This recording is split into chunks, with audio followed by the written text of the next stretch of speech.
محمد رسول الله صلی الله علیه وسلم په غار حرا کې له حضرت ابوبکر صدیق رضی الله عنه سره 3 ورځې او 3 شپې تیرې کړې. په دې سفر کې د محمد رسول الله صلی الله علیه وسلم سره یوازې حضرت ابوبکر صدیق رضی الله عنه ملګری و. چې کله بشپس ولا د حضرت ابوبکر صدیق رضی الله عنه یو زوی دی عبد الله بن ابي بکر، هغه براله او محمد رسول الله صلی الله علیه وسلم ته به د ورځې ټول حالات ذکر وو. چې کله به د سحر وخت کې دی بیرته به عبد الله بن ابي بکر رضی الله عنه ل غار حرا څخه ولاړی او مکه مکرمه ته به ځان ورسول. د محمد رسول الله صلی الله علیه وسلم د خوراک د پاره څوک راتلو؟ د محمد رسول الله د خوراک د پاره د حضرت ابوبکر صدیق رضی الله عنه یو غلام دی عامر بن فهیزه په نامه باندې دی. د دې سره په مالداري و چې کله به ماخستن تک تور شپس ولا د شپې نیمایي بس ولا د بخپل مالداري راوستله د محمد رسول الله صلی الله علیه وسلم او د حضرت ابوبکر صدیق رضی الله عنه سی به هر څومره شیدې ضرورت وي له هغې مالدارۍ سه بیا هغه شیدې ورکړې. دی د 3 ورځې او 3 شپې په دې باندې ګزاره وه. اوس په روایاتو کې راځي چې دی په کوم ورځ باندې له مکې څخه وتلی دي. بعضې روایات داسې دي چې د جمعرات په ورځ ووتل، جمعه او هفته 3 شپې دلته تېرې کړي دي. جمعرات، جمعه، هفته له 3 شپو وروسته بیا د یکشنبې په ورځ باندې محمد رسول الله له غار حرا څخه راووتی و مدینې منورې ته یې هجرت وکړو. نو 3 ورځې او 3 شپې دلته تېرې کړي. عبد الله بن ابي بکر چې د ابوبکر صدیق رضی الله عنه زوی دی، هغه به د مشرکینو د ورځې چې کوم حالات دي چې به کوم چم محمد رسول الله ته جوړوي، هغه کم پریب چې به دی جوړ کړی وو، هغه حالات به ټول عبد الله بن ابي بکر رضی الله عنه ورته راوړي.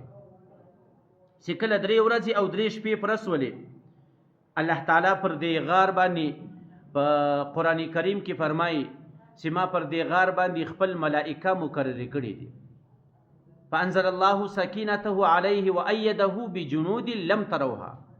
الله تعالی وای ما د دې کومک کو په داسې لشکر باندې لم تروها چې هغه لشکر څوک نه ویني. هغه ملائکه وی پر دې غار باندې به ولاړ وي. داسې لا راځي چې دا کفار به دا غار ته راورسېدل.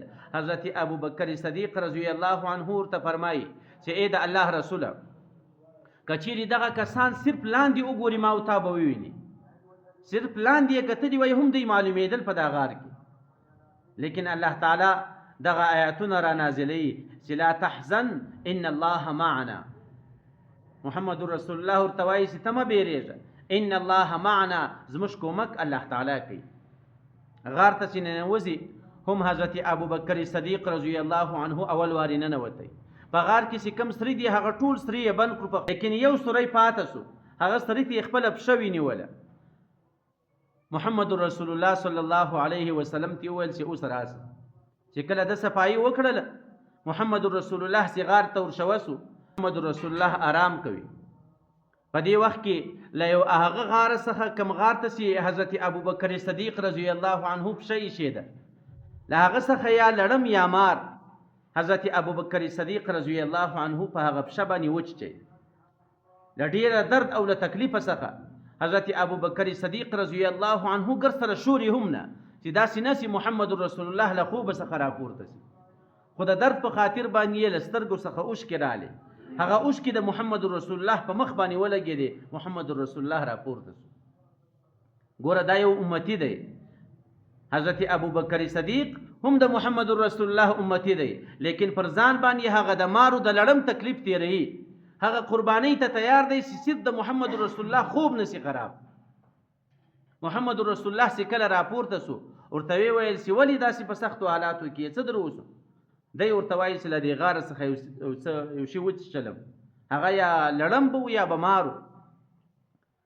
نو په روایاتو کې راځي چې محمد رسول الله د په پښه باندې خپلې ناړې مبارکې وموښلې، هغه درد و تکلیف یې ټول ختم شو.